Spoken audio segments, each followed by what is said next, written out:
17319 Fakultas Ekonomi Bisnis Universitas Islam Bandung.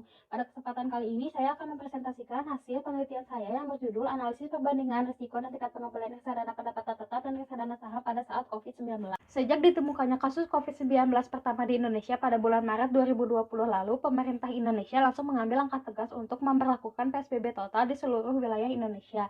Hal itu menyebabkan seluruh kegiatan masyarakat menjadi terhambat, termasuk kegiatan produksi barang dan jasa.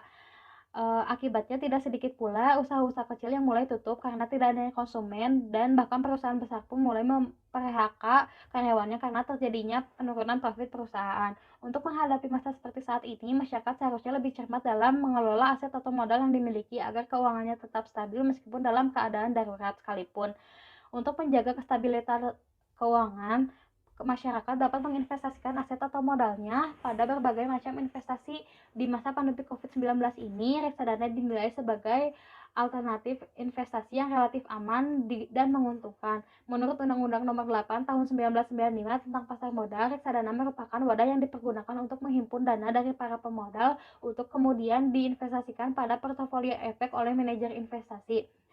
Dengan menanamkan modal di reksadana, investor tidak perlu terjun langsung dalam mengelola modalnya karena modal tersebut akan diinvestasikan oleh manajer investasi. Maka dari itu, manajer investasi harus mampu mencari kombinasi yang terbaik yang dapat menghasilkan hasil keuntungan yang memberikan hasil keuntungan yang optimal bagi para investor.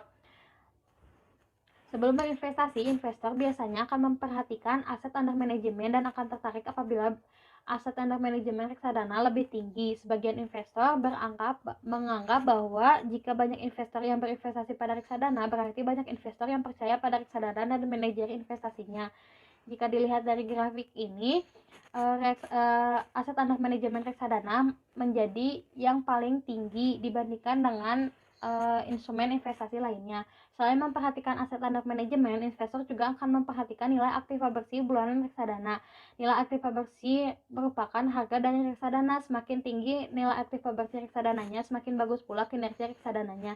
Jika dilihat dari grafik ini, meskipun nilai aktiva bersih reksadana sempat menurun pada bulan Maret, namun bulan berikutnya nilai aktiva bersih reksadana mengalami peningkatan yang signifikan. Hal ini menunjukkan bahwa manajer investasi sebagai pengelola telah mengelola reksadana dengan baik. Untuk memilih reksadana yang baik, investor tidak hanya memperhatikan aset under manajemen dan nilai aktiva bersih, tapi juga mempertimbangkan risiko dan tingkat pengembaliannya. Risiko dan tingkat pengembalian merupakan kondisi yang dialami oleh perusahaan, institusi, atau individu dalam keputusan investasi, baik kerugian maupun keuntungan dalam suatu periode okupansi.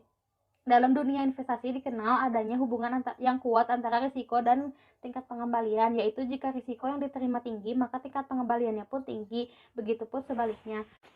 Dilihat dari grafik perbandingan risiko reksadana pendapatan tetap dan risiko reksadana saham di sini, keduanya sama-sama berfluktuasi. Risiko reksadana saham lebih tinggi dibandingkan dengan risiko reksadana pendapatan tetap. Risiko tertinggi pada reksadana saham terjadi pada bulan Maret pada saat COVID-19 masuk ke Indonesia, sedangkan risiko tertinggi reksadana pendapatan tetap terjadi pada bulan Juni. Fluktuasi yang terjadi pada reksadana pendapatan tetap lebih terkontrol dibandingkan dengan reksadana saham, yang kenaikan dan penurunan risikonya lebih tajam setiap bulannya. Hal ini menunjukkan bahwa risiko reksadana pendapatan tetap dan risiko reksadana saham pada saat COVID-19 berbeda. Kemudian jika dilihat dari grafik perbandingan tingkat pengembalian reksadana pendapatan tetap dan reksadana saham, keduanya sama-sama mengalami fluktuasi. Pada awal ditemukannya kasus COVID-19, yaitu pada bulan Maret 2020, tingkat pengembalian reksadana pendapatan tetap dan reksadana saham sama-sama berada pada tingkat terendah. Kemudian keduanya sama-sama naik pada bulan April. Berbeda dengan tingkat pengembalian reksadana pendapatan tetap yang fluktuasinya terbilang stabil dan terkontrol dengan baik, tingkat pengembalian reksadana saham fluktuasinya tidak stabil dan cenderung drastis setiap bulannya. Seperti yang terlihat pada grafik ini, pada bulan September tingkat pengembalian reksadana saham sangat menurun, kemudian melonjak naik pada bulan Oktober. Hal ini menunjukkan bahwa tingkat pengembalian reksadana pendapatan tetap dan reksadana saham itu berbeda. Penelitian ini menggunakan independent sample test untuk menguji apakah ada perbandingan antara risiko reksadana pendapatan tetap dan risiko reksadana saham dengan menguji rata-rata risiko reksadana pendapatan tetap dan risiko reksadana saham untuk mengetahui apakah dua sampel tersebut mempunyai rata-rata yang sama atau tidak secara signifikan. Hipotesisnya itu HO tidak ada perbedaan antara risiko reksadana pendapatan tetap dan risiko risiko reksadana saham. H1, ada perbedaan antara risiko reksadana pendapatan tetap dan risiko reksadana saham dengan pengambilan keputusan, yaitu jika probabilitas lebih besar daripada 0,5 maka HO diterima. Jika probabilitas lebih kecil daripada 0,5 maka HO ditolak. Pengujian hipotesis 1 dengan sampel t-test menunjukkan hasil probabilitas 0,002 yaitu lebih kecil daripada 0,05.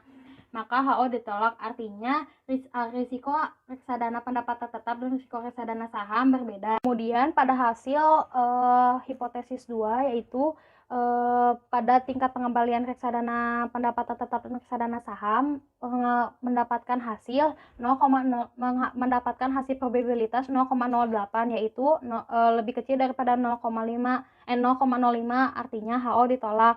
Artinya rata-rata tingkat pengembalian reksadana pendapatan tetap dan reksadana saham yaitu berbeda. Berdasarkan hasil analisis yang telah dilakukan oleh peneliti, maka reksadana yang lebih aman digunakan pada saat COVID-19 ini yaitu reksadana pendapatan tetap karena risiko dan tingkat pengembaliannya berjalan lebih terkontrol dibandingkan dengan risiko reksadana saham. Kesimpulan yang dapat diambil dari penelitian ini yaitu 1. Adanya perbedaan antara risiko reksadana pendapatan tetap dan reksadana saham, dan adanya perbedaan antara tingkat pengembalian reksadana pendapatan tetap dan reksadana saham.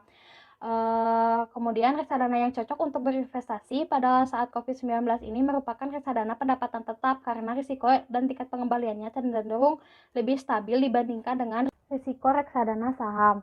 Sekian presentasi yang dapat saya sampaikan. Mohon maaf apabila masih ada kekurangan. Wassalamualaikum warahmatullahi wabarakatuh.